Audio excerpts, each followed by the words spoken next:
across the U.S. and globally. I'm an environmental planner. I have a background in biology and environmental studies, and then kind of later came to life, became a planner when I finally realized what land use planning was. I hadn't heard of it growing up in Texas a whole lot, in Austin in the 80s. But my first kind of water-related work was I was working for a regional land conservation group in upstate New York doing open space protection to provide kind of ecosystem benefits for people in and around cities in New York State. And I was hired for a project to work with the city of Syracuse to use land protection to protect the water quality for their water source. So, and I was just fascinated by this project because the city of Syracuse, long industrial history, GE was based there. They have one of the world's most polluted lakes, Lake Onondaga, in the city itself. But just 50 miles uphill is Lake Skaneateles, which is one of the cleanest lakes in the world as well, and that's their water supply. So I was there working with farmers trying to keep cows and their cow stuff out of the creek to keep the water quality high, along with some forest buffer work. So that was kind of my first start thinking about that nexus of water quality, water supply, kind of that relationship between cities and rural areas and kind of resource plans. And then eventually got back to Texas, got back to UT Austin. And here, as you guys know in Texas, I mean, pretty much anything you want to think about with water we have here. So my work now is focused on, we do some water supply planning, so we're focused on the drought piece. We just finished a project looking at social vulnerability post-Harvey in the Houston metro areas, thinking about flooding and that impact, as well as some kind of in-city green infrastructure, water quality, water supply work as well. So that's a little bit of my background. Excuse me. So good morning, everybody. My name is Michael Morford.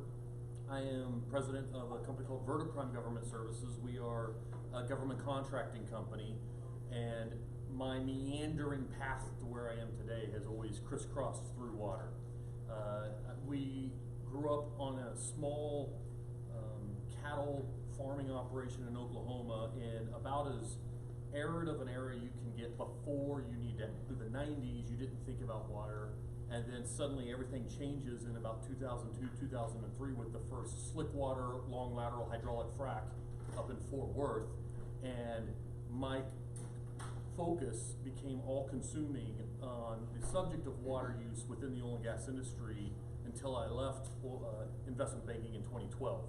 Since that time, part of what I've tried to focus on is identifying water technology solutions that it originally would have been specific to the oil field, but we now realize that the need for water technologies in a more austere environment, especially not only as a career, this is something I believe in, and hopefully I can shed some non-normal perspectives on the use of water.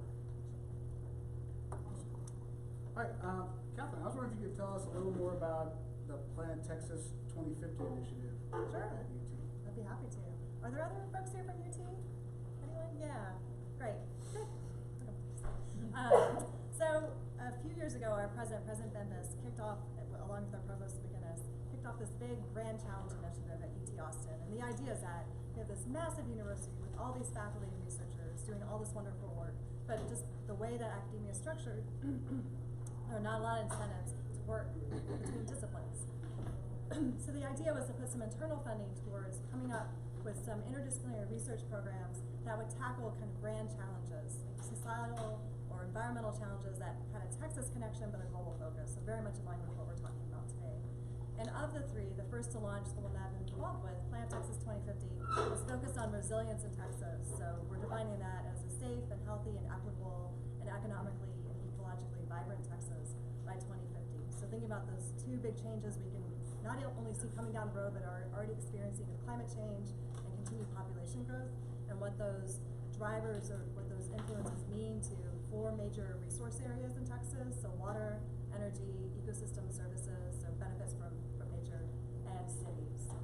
So the idea is to do what we do well at the university, which is produce new knowledge about those areas and their interactions, but also, I think more importantly, work with communities to co-develop these resilience strategies that will help Texas kind of get to that place by 2050. So it's more of kind of applied research focus, I think. Use in a hydraulic fracture is significantly more than I think anybody appreciates, even up in Capitol Hill whenever there's policy discussions. To put it into perspective, about 4 years ago, your average long lateral hydraulic frac would have been probably a 25-stage frac.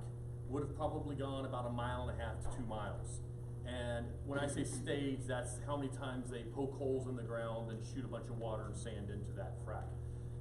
When you start to do the math, your average amount of water used, fresh water used for one frac, was 10 million gallons.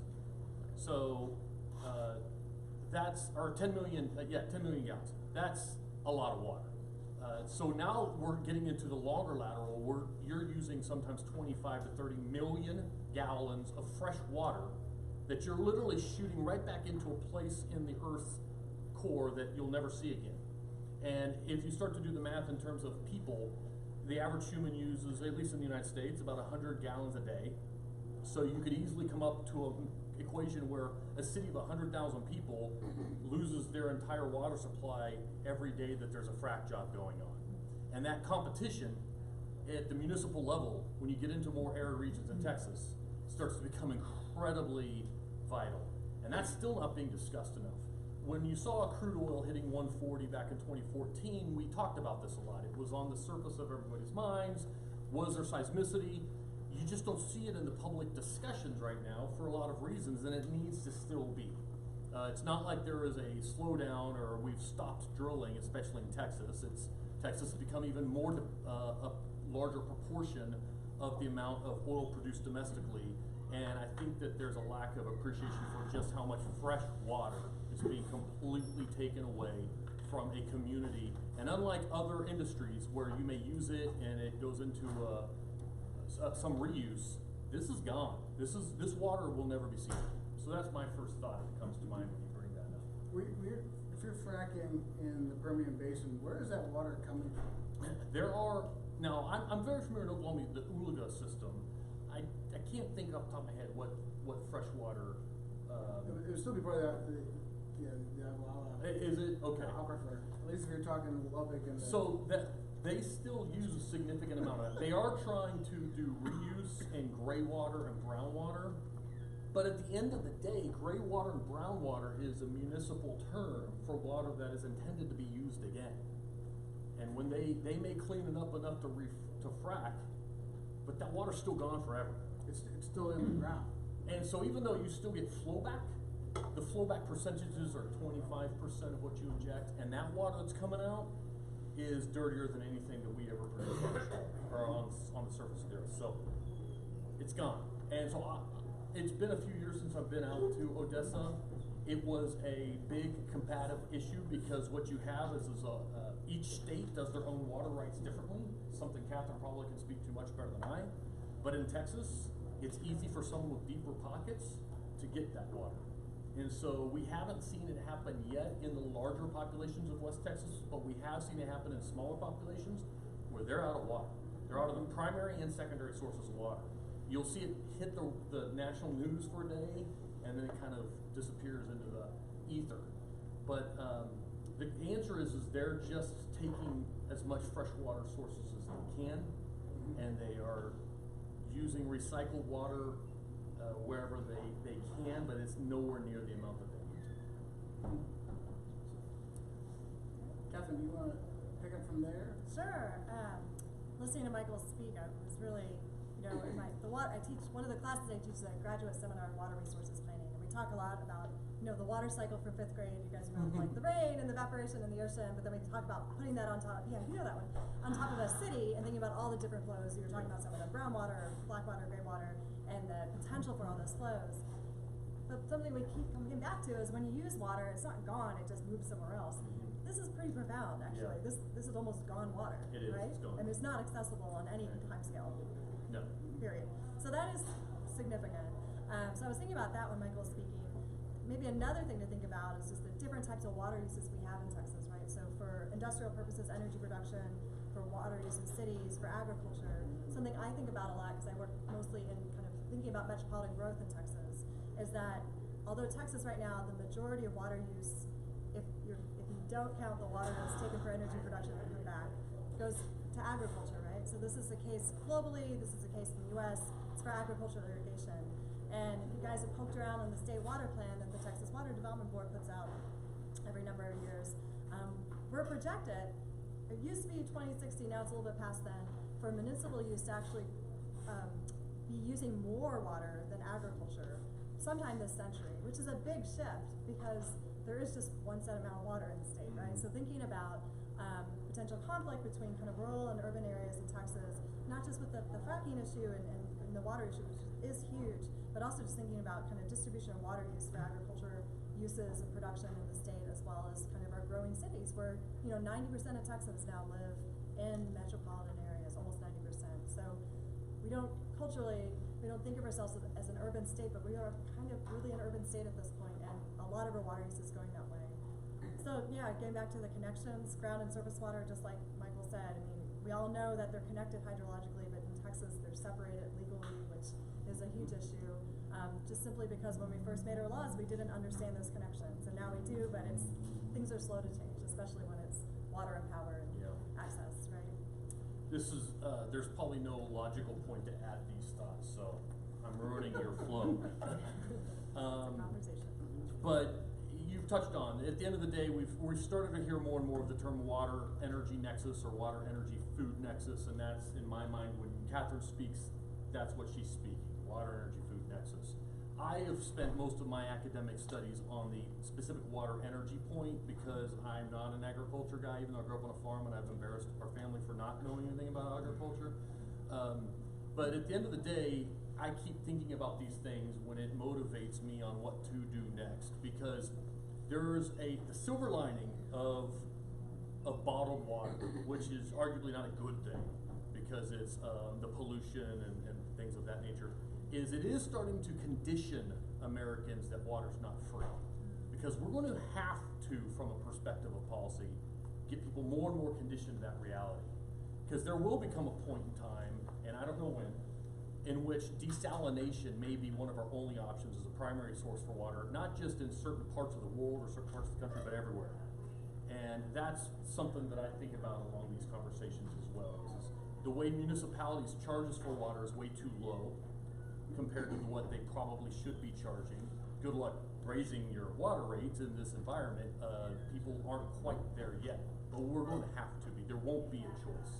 So, random added thought. For desalination, one of the things that I've learned in researching this is how much we actually use that in Texas already, Yes. and especially in El Paso. And I also had no idea that there's a lot of salty water Yes. underground, Yes. far away from the ocean. But as I understand, the real problem with desalination is it's a massive consumer Yes. of electricity. Correct. Yes.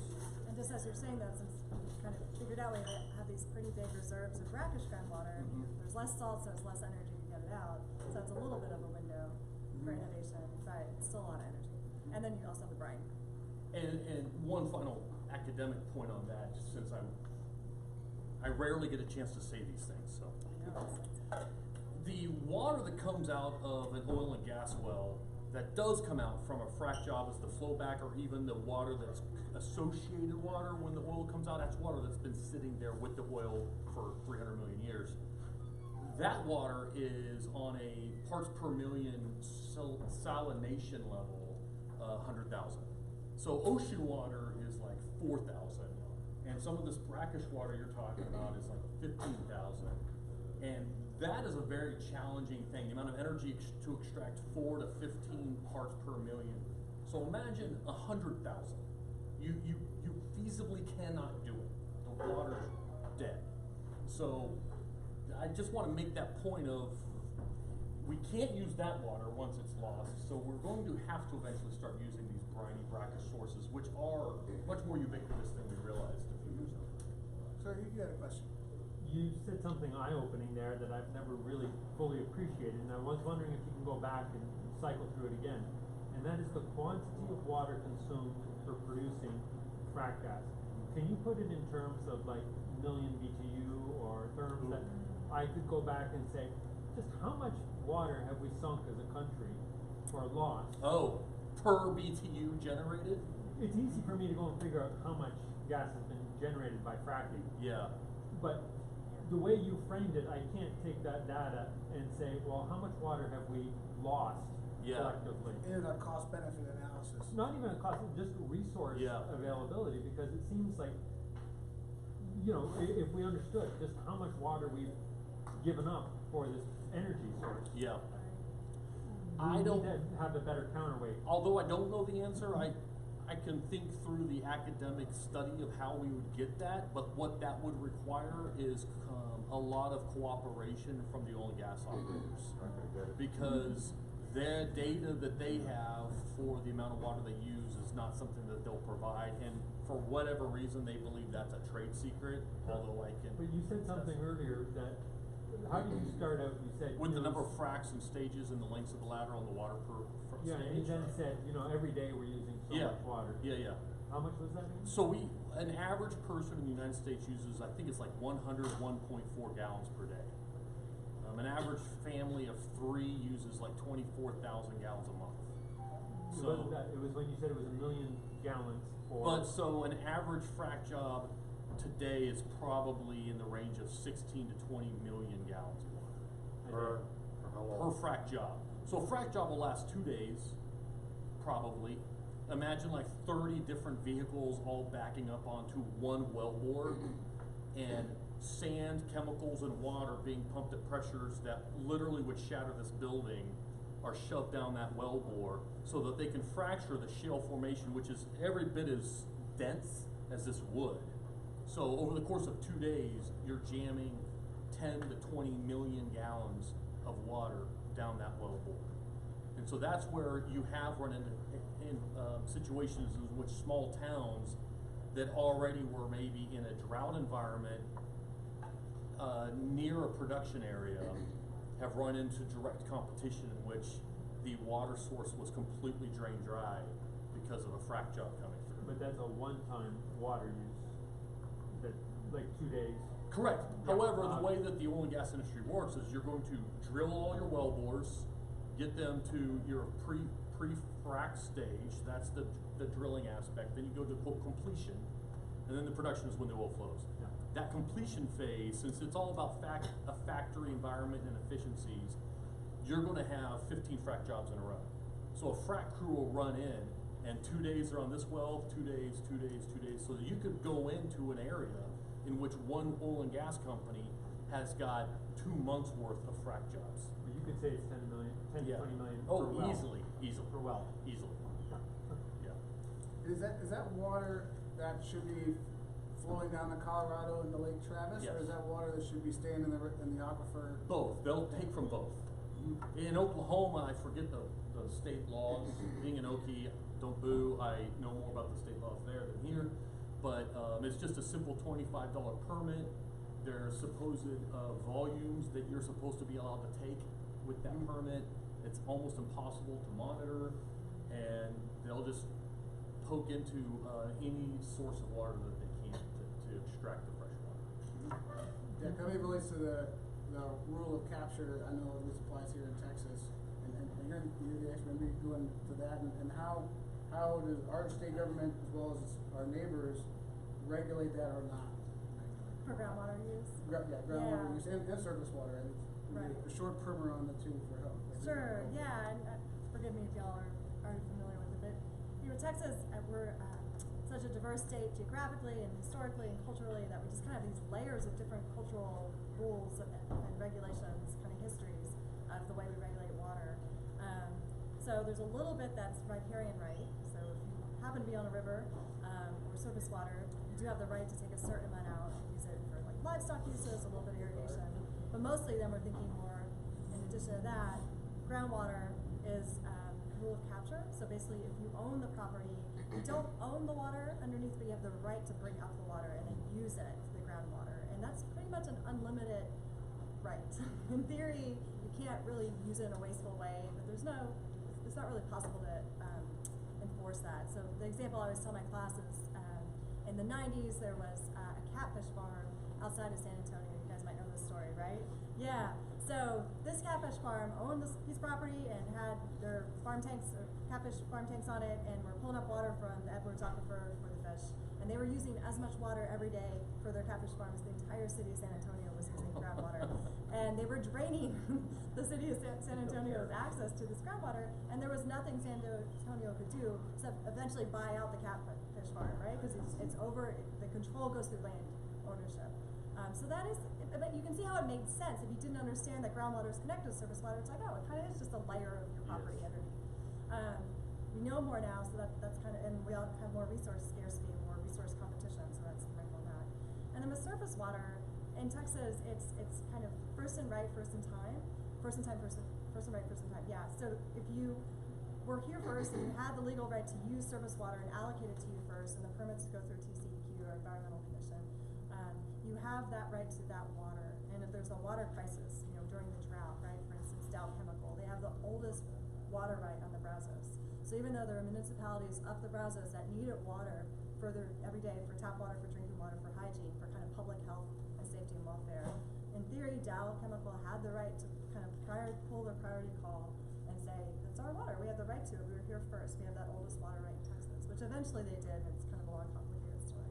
So water regulation and law is always contentious. Sometimes I feel like it's even more contentious in Texas just because of this groundwater, surface water connection, in addition to just being so diverse geographically with really wet areas and really dry areas. Especially with that first in time, first in right. I mean, how do we square that? I look around the building there outside here and realize how much this city's changed, and this is just as true for the Metroplex in Houston. As our cities continue to grow, and I think our metro is supposed to double in the next 20 years, right? How does that fit with that first in time, first in right mandate? Yeah, just with competing uses and changing water allocations in real time. Buy your water from someone else, right? So since we buy our water from LCRA, right, it's kind of their problem first and our problem second. But yeah, that will be a major shuffle, especially as we kind of do that transition I was talking about from majority agricultural water use to majority water need in cities at least. Yeah. Awesome. All right, so in terms of, again, thinking kind of the relationship with energy, how does energy production mix affect this? So like, if you have solar panels on your roof, they're not using much water, but I think one of the things people don't always understand is that as much as it's carbon-free, nuclear power uses an enormous amount of water. And as we've learned, certainly oil and gas takes an enormous amount of water. How do we see that change in mix or evolution of our energy industry affecting our water resources? Well, the point I'll make is, because I'm a huge proponent of nuclear, the uranium or thorium, which people now are hearing the word thorium more and more often, it may be used, but it's not gone. In fact, the water used in a nuclear power plant tends to come out super clean.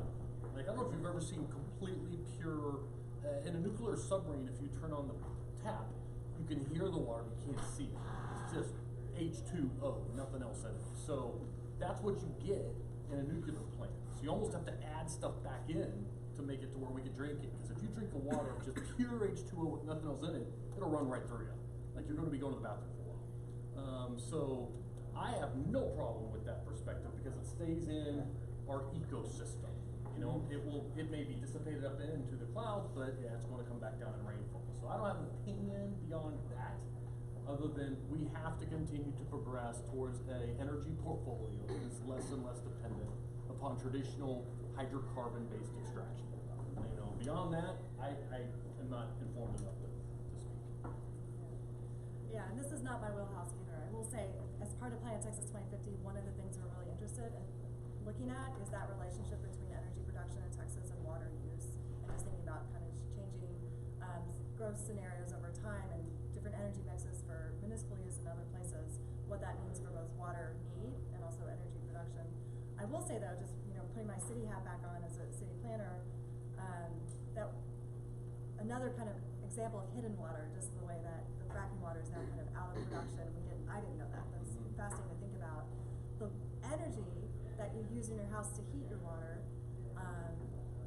and the energy that you use in your house as electricity, uses more water than you use from your tap water or your toilet water. You know what I mean? So if you look at your water budget in your household versus your water budget to produce the energy that you use in your household, the water budget to produce the energy in your household actually exceeds exceeds the water we're using. Mm. So we're focused on the visible, how much water we're using, 100 gallons per person a day, that's pretty good. But there's also this like kind of invisible shadow water budget that's happening. So how that energy mix changes over time will really impact, our growing cities and the need for energy there, and the indirect water use to produce energy for cities. Is the energy is the water you use to produce that energy recyclable though? It's not gone though? That's right, yeah. It stays in the ecosystem? It does. Okay.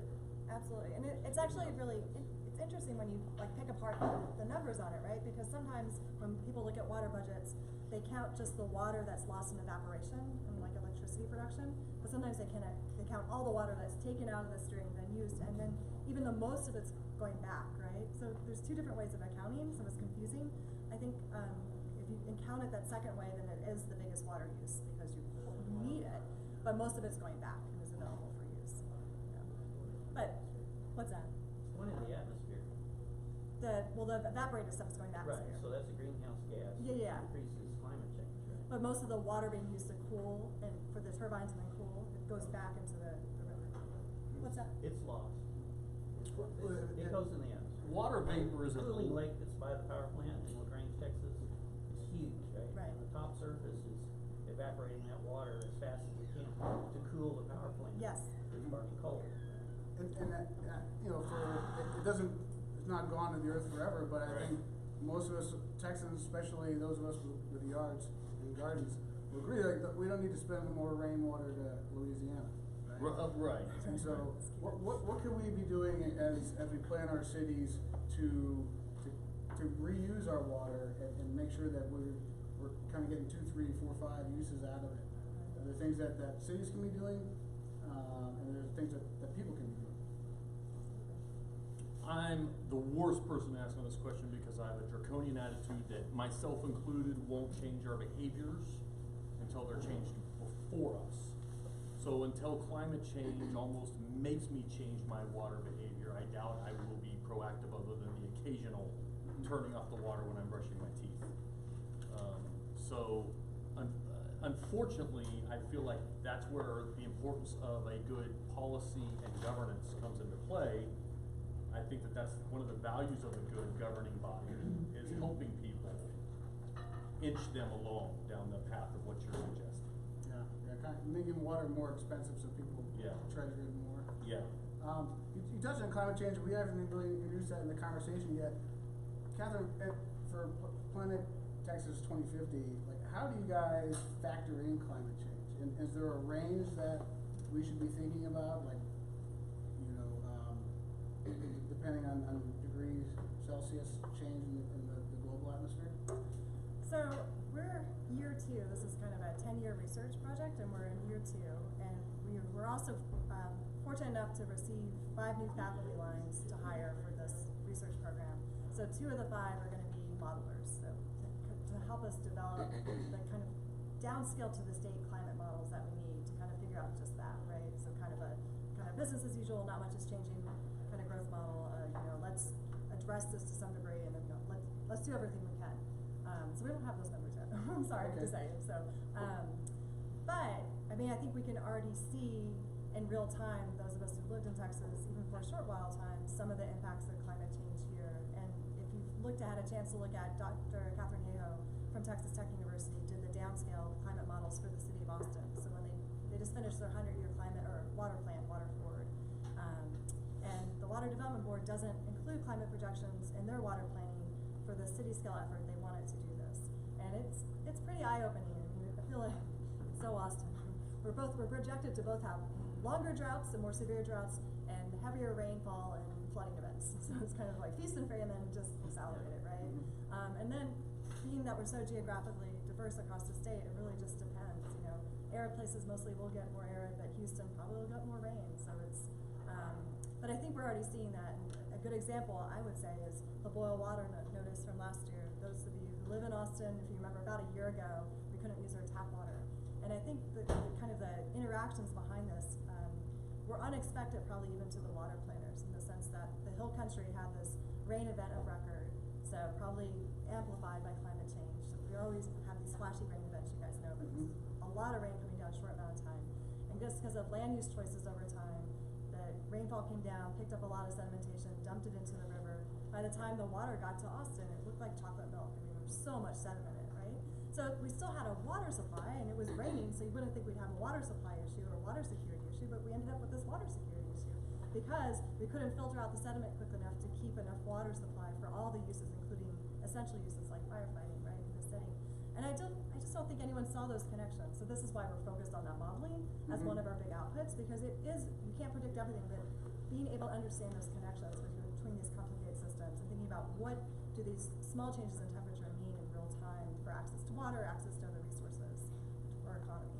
Yeah, helping to kind of get data to understand why we're having 100-year floods every 5 years. Yeah, Yeah. for Houston.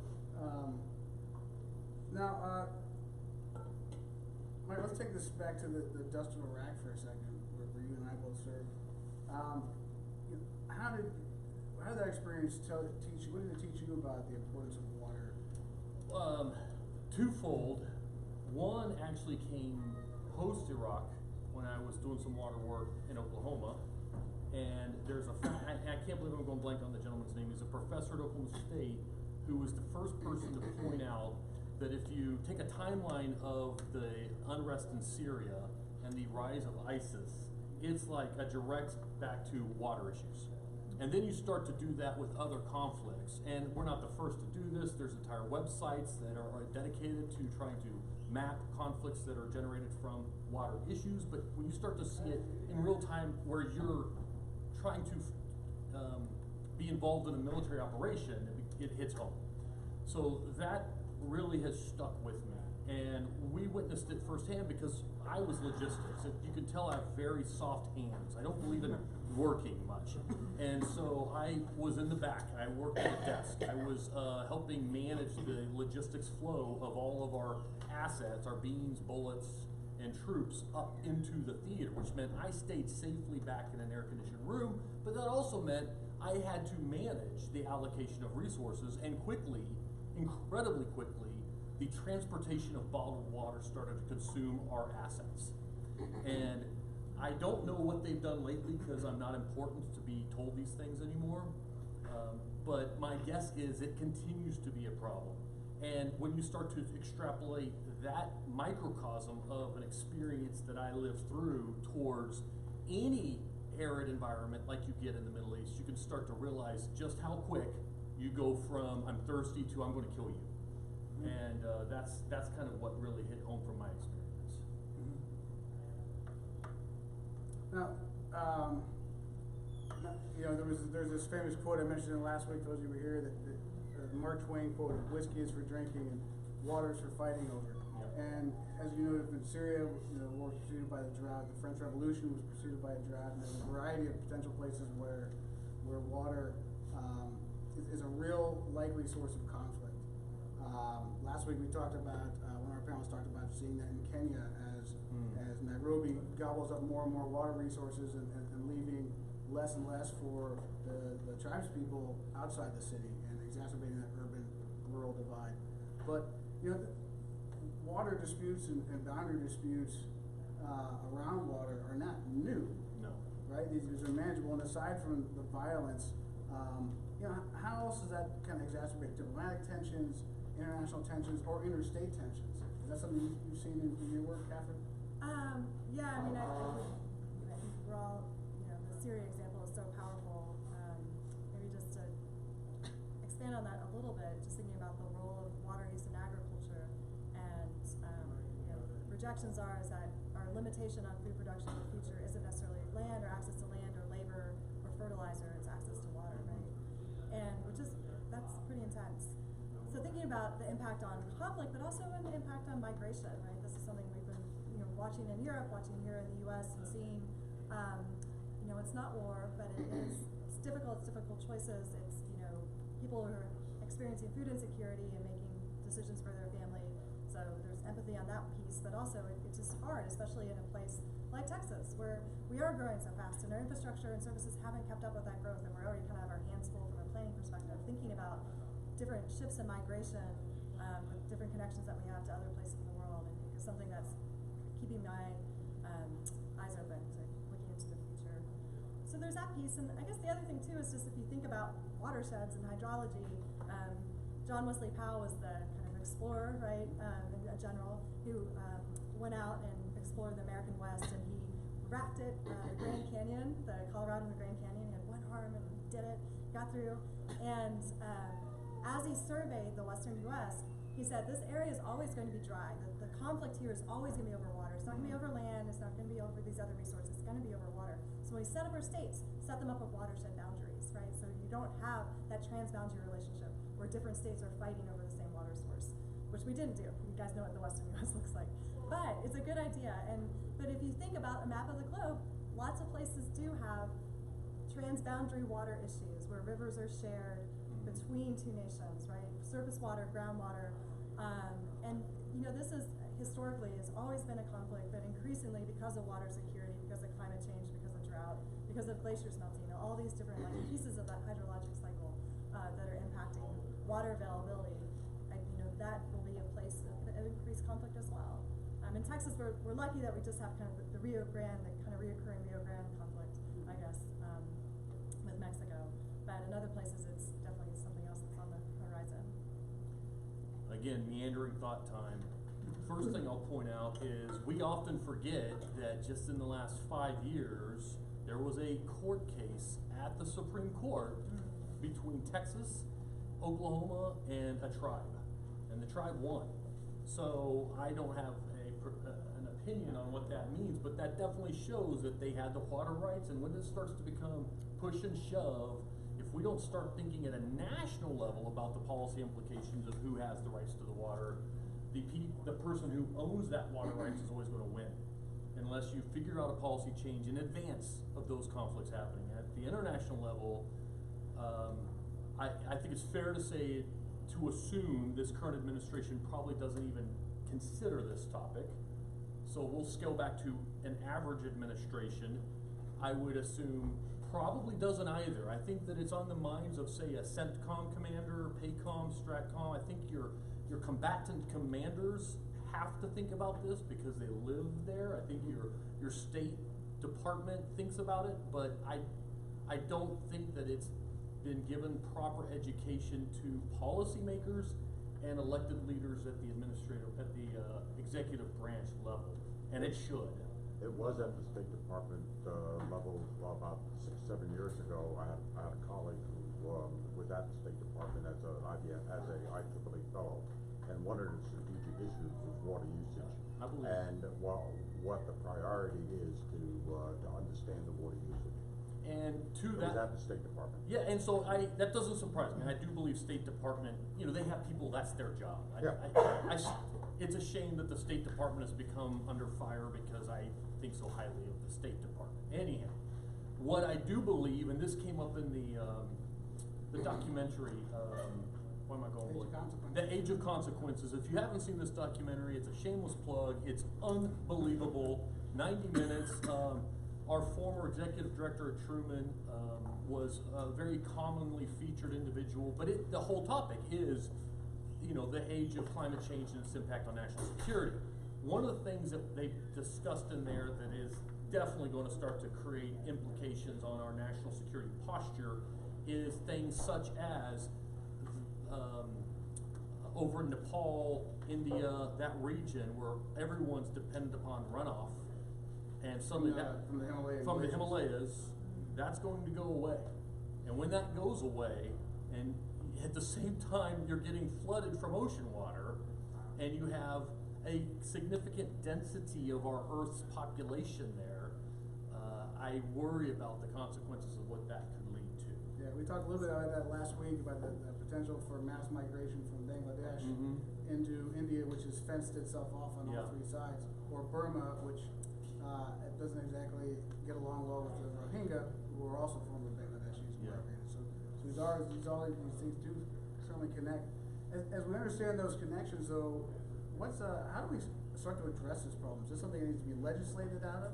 Is it an innovative way out of, or are we just educating the public and hoping they do what they can as individual citizens? Some thoughts on that? I do know that. I guess I would say yes, yes, and yes. I think particularly in Texas, the groundwater, surface water issue, I can only see that as a rule change. I mean, I don't think we're going to negotiate our way out of that. So that's an example of that. I know that we don't like to talk about new rules and regulations necessarily in the state, but it's probably one of the biggest stumbling blocks to a secure water future in the state, just figuring out how to decouple property ownership necessarily from access to groundwater and not having any kind of regulation on that use.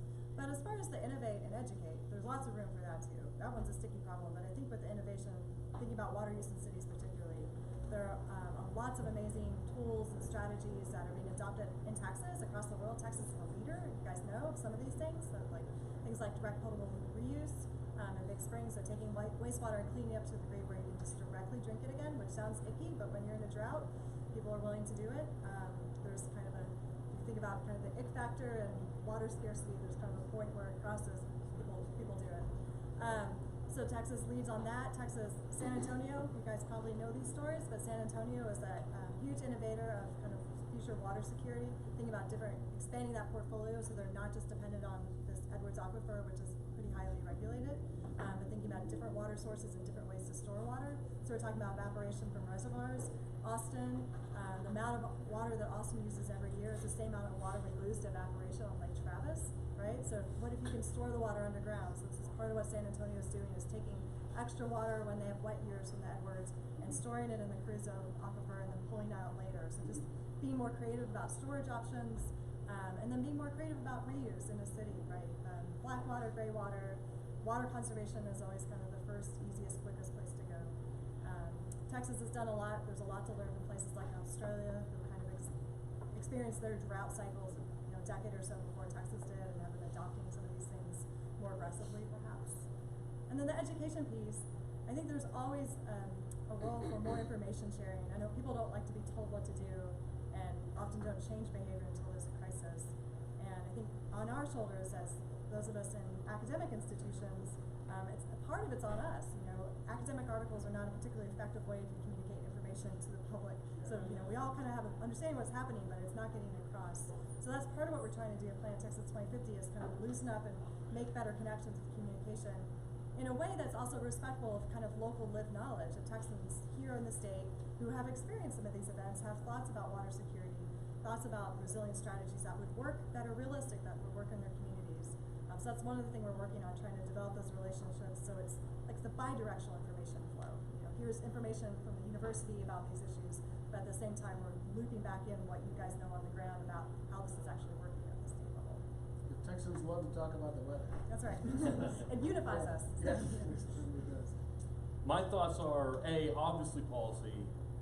That gets into politics, and I'm not going to waste time trying to convince this. I'm not a lobbyist, so we need it, but we need to have people who can talk the talk to be involved in that. On the side of innovation, I am a big believer. I am idealistic in that I still believe that the federal government can and often is the greatest creator of innovation. And we saw that out of NASA and war after war. My company Vertiprime is currently, shameless plug number 2, we're currently under a contract with SBIR, Small Business Innovation Research. It's an amazing funding program. In fact, AFWorks, Air Force's kind of element of that, we're working with them. And what I say these things because I believe that is the mechanism in which we'll be able to start to identify some of these innovative solutions that could then be used on a national scale. And personally, I think because I believe eventually we're going to have a country that's shaped very unlike it is today, with sea level changes and a migration of populations very different because of not only the sea level but the temperatures. We're going to have to start to innovate large-scale water technology solutions beyond current desalination generation technology. So I'm a believer in it, and we've got to go about it and do it as fast as we can. How do you think there's a potential to have something in water, kind of like what you've seen in the way that phone usage has changed around the world? I mean, there was a lot of places in the world that didn't have landline telephones and never will, because cell phone technology came and took its place and leapfrogged the work that our grandparents did laying phone lines and poles here. Is there potentials like that for water? Yeah, I personally believe so. I think that there's a lot of fascinating new materials. I think some people are becoming more familiar with graphene or carbon nanotube. There's some really fascinating material-based desalination technologies that are being developed. I think that the current desalination that you see in the Middle East with your flash kind of evaporation is what we're going to have to leapfrog. So in countries in the Middle East that are completely dependent upon desalination technology, we do have to leapfrog, but I do think there's some promising chemical and material opportunities, and one of the ones that we're looking to develop, hopefully through an SBIR sort of funding, is very much that. It's a technology that we see a lot of potential for that wouldn't have existed 5-10 years ago because of some modern material engineering that's been developed. Yeah, maybe a couple things too, not as heavy on the tech side, but just thinking, kind of rethinking systems. You know, my students, I like to talk a lot about kind of the eras of water infrastructure, you know, in the US and other places, and, you know, kind of the Romans and the aqueducts, and we're bringing in these water supplies from outside the city boundaries, right, because we've exceeded our kind of local capacity. And then, you know, Jon Snow and typhoid or cholera, and realize that there's germs in there, and we can have water treatment, and, you know, health benefits will go up, so there's, you know, water treatment is kind of the second piece. And then the third piece is, okay, let's clean up our own wastewater so we're not making people downriver sick, right? So we've done that. We've done a great job, and it's something to be grateful for, that we have this amazing water infrastructure in our cities. But what it also means is that we're producing high-quality drinking water and distributing that throughout a city through this extensive pipe network, and only drinking like 1 to 5% of it, and the rest of it we're using to like flush toilets or water your lawn, things you don't need to use all that embodied energy and that water for necessarily. You need water for it, but just not that water source. So when I think about kind of skipping over technologies, I'm not saying throw out modern water infrastructure, but I think a couple ideas, more system scale, thinking more about distributed systems versus centralized systems. So think about Detroit, right? They've lost 2/3 of their population since 1950, but they have the same pipe network that they're trying to maintain with 2/3 less fewer customers. What if it had been distributed so they could have just taken pieces offline? So thinking about, and this is some of the work that City of Boston is doing with new developments, right? Putting on pieces kind of online at a time. Or kind of this one water approach where we're not just thinking about drinking water for everything, regardless of does it need that high quality water use, but thinking about different water sources in the city and kind of diversifying portfolios to include reclaimed water, to include gray water, AC condensate, rainwater, stormwater harvesting. So kind of thinking about more diverse water sources than just kind of a pure potable water source for everything approach. Is there a way almost to leapfrog in your development codes, especially with new subdivisions in places like Leander and Cedar Park, Yeah. or Lakeway, where you can build it the right way the first time, thinking of the future with mandating purple pipes, things like that? Yeah, that's a great question, because as you guys know, it's so much more expensive to go back and retrofit something than it is to build it new, especially plumbing, you know, like get in there and like replumb. So places like Tucson, Arizona, for a long time, 10 years almost now, have required that all new housing has 2 pipe systems in it. You don't have to use the purple pipe if you don't want to, but it has to be there for the future because it's just so much cheaper to put it in front. So I don't see kind of a statewide rule happening for this, but I think it's a great idea. I think we can all kind of look out and see we're having more water insecurity in the future. Central Texas has tremendous growth, so we have this opportunity where we can build new housing stock to be kind of water resilient for the future before it's constructed. You know, we can kind of see what's happening, get the built infrastructure on the ground. So I think it would have to be mostly through incentives at this point, or land use code, but at the local level. Well, so we got about another 15 minutes left or so. I'd like to open up for questions. We already had a couple of good ones. Anyone else have anything they'd like to ask our panelists? Sir? I think this one's more for Michael. I recently read an article about a guy who invented technology that's pulling water out of the atmosphere. Yes. Yeah. Is that a viable solution, or is that more? So ironically, the SBIR contract that we currently have with AFWorks, I know that technology is one of the companies in that program. So obviously there's potential. I don't know that technology other than I know of it. And when I first saw it, I thought, well, that's great for the one guy. But obviously there's potential enough that the federal government is saying we want to look at this more. And it's back to the all of the above. I think that is absolutely a piece of the solution. There's a and I'm not an architect, but there is a building design that's been built that pulls the water vapor out of buildings just from like the, kind of the metabolism of the people and the humidity that we add through our breathing and respiration, filters that out and pulls it and uses it for toilet water, which is, Wow, I mean, that's genius. genius, probably pretty expensive as a Yeah. prototype, but, you know, the capacity for innovation is huge, I agree. So you had a question? So the opposite of that would be a technology that could reduce evaporation rates. Have you seen Yes. much that is, sort of the cusp of innovation or ready to come in that, you know, because I've seen stuff up to 50% reduction in evaporation rates. Now, are you It's talking like your reservoirs where they're putting, balls on top, things of that nature to reduce There's evaporation? both sides, there's Well, also. So let me put it this way. Yeah. In the 2012 droughts, talking to the farmers, they said the worst part wasn't that we didn't get rain, it's that the water they had Yeah, in the soil was yeah. being taken out up to 4 inches deep. Jeez. And that's the capillary effect. Mhm. So, you know, getting more trees and surface material on top to reduce evaporation rates can be a huge source of water as Yeah. well. And so I find it fascinating that we always talk about how do we get more water using energy that costs more water versus the natural approach, which just says, you know, and I'm gonna stop because I wanna hear innovation, not tell my name. Yeah, I personally don't know of any I don't know those technologies. However, an interesting professor I heard speak on municipal water, and he cannot stand the reservoir system that Texas and Oklahoma uses because you effectively dammed up fresh water and it evaporates away. And we act as though if we put it back down into, because you could easily just put it back down into a reservoir and get it when you need it, and that earth is going to clean it as well as what we would probably do with it. You know, the earth is pretty remarkable in that regard. So his big proponent is we've got to stop, that's step one, is no more surface reservoirs. We've got the aquifer system in the ground, just poke holes, push and pull when you need. And there's some truth to that. I don't know the merits beyond that, but that's the first thing that comes to my mind.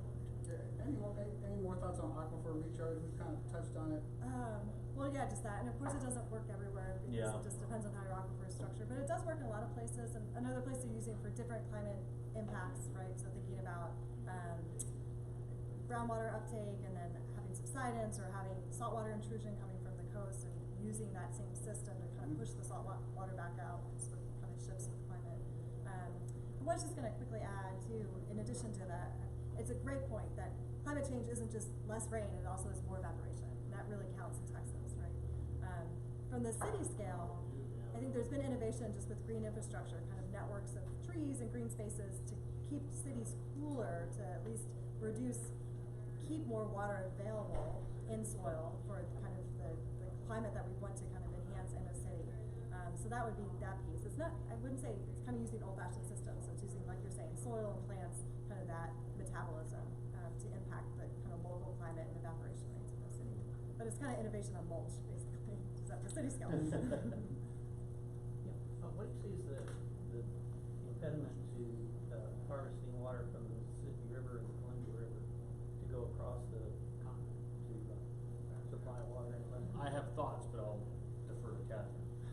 Can someone repeat the question, please? Sorry. How to redistribute water. Redistribute water from, say, like the Mississippi River.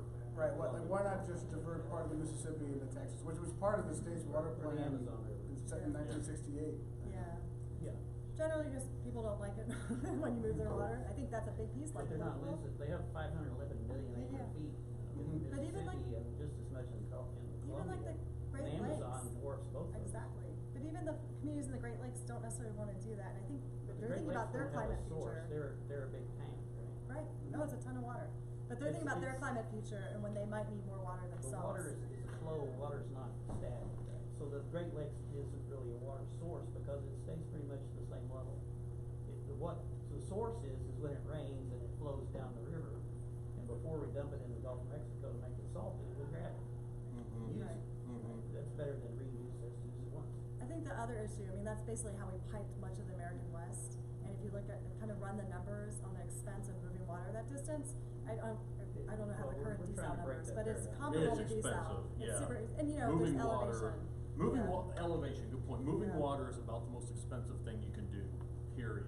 That's a little reptile, but. And yeah, cause I know up in Oklahoma, you know, you've got, just like in Texas, you've got the dry line, and you got the arid, semi-arid, and the not, and they were trying to build a pipeline up north near Tulsa, west towards a town called Enid, and the cost per dollar was unbelievable. We're talking $300-400 million to provide water for a town of We're 50,000 people. 800,000 per.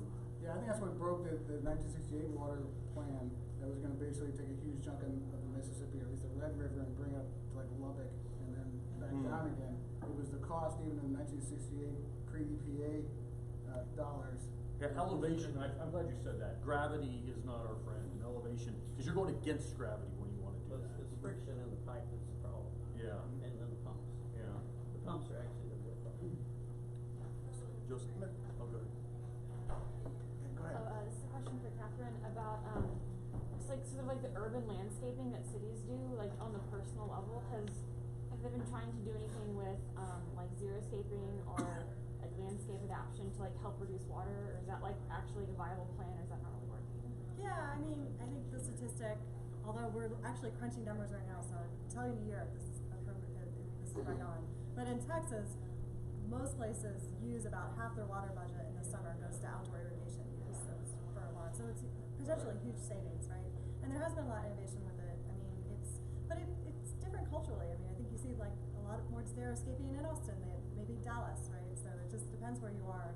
But certainly San Antonio's had a lot of success creating incentives for people to switch from lawns to more xeriscape or kind of water conservation appropriate landscaping. So it can technically have a big impact, especially on peak demand, which is really critical, right? So if you can like think about dampening down those summer peak demand times, there's lots of savings because then you're not having to build a whole new kind of capacity to meet that.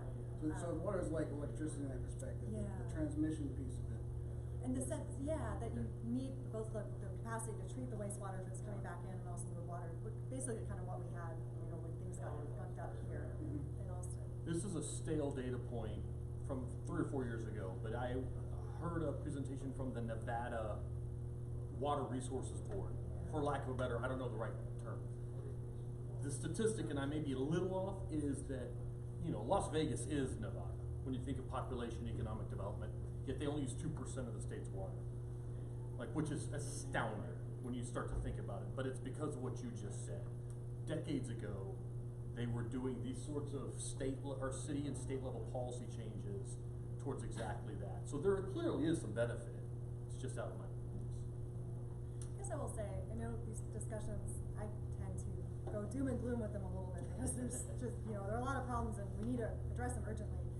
Good news is though, per capita water use in Texas has been going down in all our metropolitan areas, and probably as we continue to densify and urbanize, we'll continue to, both with this new adoption of appliances and new building codes and also kind of the landscape issue. So we're also getting 1,000 new people a day to the state and they're not bringing any water with them. So That's my next question is, Yeah. at what point does a city like Austin, for example, start to put a cap on construction and population density, looking ahead into the future when we're not gonna have enough water to support all the people that we're allowing to come in right now? Yeah. We're encouraging to come in. yeah, that's a great question. Although I don't know or have an idea, that exact thought is something I think about constantly. Not only with economic migration, because I live in Frisco, Texas, which is one just like Austin with its growth. But we now are collectively starting to realize there will probably be climate migration from sea level changes. And that will be real. But we're also not thinking about layering in the impact of the heat change, where there are going to be parts of the country that will be too hot to physically live. So when you add those two things together, you're going to have super cities, likely, 20,000 million plus regional areas. And if they don't start thinking about it now, it's just going to be that much worse. Joseph, you had a question? Yeah, shameless plug for the University of Texas. 2 points. Number one is Michael Weber's work. He's had 2 books recently, Thirst for Power, which is the nexus of energy and water. Fabulous book. And then his latest book, Power Trip, the first chapter is all about water. Now, you can't discuss one without the other. The other shameless plug is there is a computer scientist and an engineer who got together at the University of Texas. They have a new product that you gotta check out. It's called Shower Stream. It is basically an attachment to your shower nozzle such that when you get to the appropriate temperature to take your shower, it turns off. and then based on motion sense, when you get near your shower, it turns back on again. Brilliant. So it eliminates that problem of people, you know, turning the shower on and then going away and getting distracted, or as they run the numbers, making phone calls or sitting on the toilet, or all the other things you do instead of showering with that warm water. Is that available yet, do you know? I could use one Easy for all my answer kids. They're is, piloting right now. yeah, the easy answer is it's available, but they are doing pilots, but it's a fabulous. So are you fabulous saying that, I have 3 little kids, are you saying that I don't have to not let them shower? I don't let them bathe. You know, I'm just like, no bathing, we're wasting water. I can let them bathe again. That's Yes. leadership. Okay, yeah, it is leadership. Michael Weber is fantastic. He's in the slight leave. He's the chief scientist for the largest energy company in France, and their name is escaping Yeah, me. engine. Yeah. But when he is back, and if you guys do these panels again, he is a dynamic Yeah. speaker. He's fantastic. gotta have We him tried to back, get him, yeah. but yeah, he was Yeah. traveling. So we had to settle for Get me. Aaron. So as some of these innovative technologies do come up the pipeline and they are more expensive on a cents per gallon basis, and the price right now of water is not commensurate with its value, how do you bridge that gap between us using water as we please because the price is not enough, it's not painful enough, and then as you start introducing these more innovative technologies where the price point is higher, it might be a stepwise change that maybe the economy is not ready for. So my question is on that. So how do you kind of bridge that gap when it happens? I would just, as a planner, I'd just say, I guess it would depend on conditions. If we were having a water scarcity issue and you did have access to this technology, people would probably pay for some level. I would just, kind of the layer I'll put on as a city planner is that certainly water rates need to go up everywhere. It's a popular thing to say, because I know people don't want to pay more for water, but it is not priced accordingly. But we also need to be conscious that there is kind of a base level water need that every household needs. So thinking about tiered, right, approaches where at least there's very cheap or moderately priced or even free. There's been talk of, there is a human right to water through the UN. So thinking about access to water for low income households and then steeply tiering it afterwards. So I have a follow-on question related to that, and it's on your topic of decentralization, which I came from the energy side, and that has happened in the past 30 years. Like, it's interesting because PG&E is now going bankrupt, and utility debt spiral is now a thing. But if you're going to decentralize, on the electricity side, because you need electricity at every moment of every day and have to balance it all the time, you need the backup from the grid.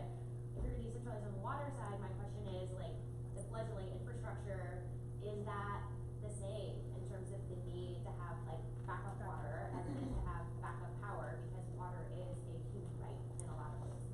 At least that's the way, utilities and cities think So, about it. I think we're just figuring out, here's an example, here in Austin, some of the new developments that are, sketched out, not built yet, thinking about having almost potable water as a backup. So we still do have a centralized system that provides potable water, and it's there. But trying to replace as much of that on site. So if you have a new 200-unit housing development, or, redevelopment of a piece of shoreline property, that enough of the other flow is there. So that piece is decentralized, but then there's still that infrastructure behind it. So that's where people are going right now, which is not totally decoupled, because it's scary, right? Well, yeah, and the infrastructure is crumbling. And what happens? Oh, and the infrastructure's, remember in our drought, right? Communities in Lake Travis were having to bring in truck and water. There's kind of a narrow line before you start crossing into that area. Dwayne Smith, former director for the Oakland Water Resource Board, he would always say drought is great for business. And the sad reality is you almost have to have a drought environment for some of the policy changes to be considered. And it's just a reality when I make that statement, and so unfortunately, we almost have to time those policy discussions and hope that the gap doesn't hit us before those policy discussions happen. Robert Mace, forgive me if you've heard this, but Robert Mace used to be the chief scientist at the Texas Water Development Board, and now he's at the Meadow Center, I think, at Texas State. But he has this saying, he's kind of framework for the hydrological cycle. So we've been talking about the hydrology cycle, but the idea is that there's drought, and then there's concern, and then there's panic, and then there's policy action, and then it rains. It's all it's off the hook. So. When we first wanted to do this panel, we first started thinking about it last summer, and we were going to try and get it done in October. We had that dry summer, and I was I was very thankful that we postponed it right before those enormous rains, because it was certainly gonna take some of the steam, no pun intended, out of our panel. But anyways, I think we're out of time. I really thank all of you guys for coming. I hope you guys come back next week, 5:30, 13th floor. We'll have some beer, wine, I'm pretty sure I'm allowed to bring it, and so we will. But yeah, we're talking more about the food piece, agriculture, and how that fits into this conversation. But thanks again. Bring a friend if you can. Sign in if you haven't already. And yeah, so see you next week.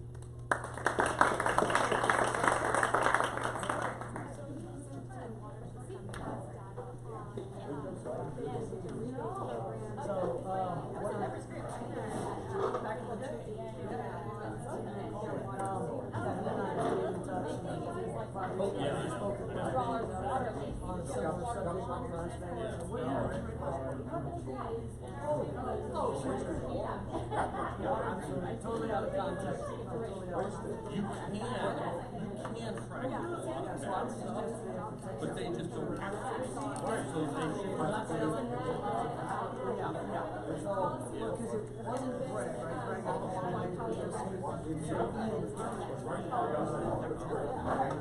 yeah. Oh, I know.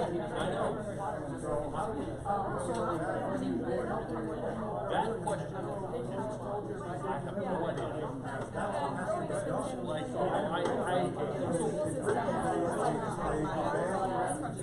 yeah, I know. Well, I was a lot of fans of the chemical, but they don't realize that they're saving the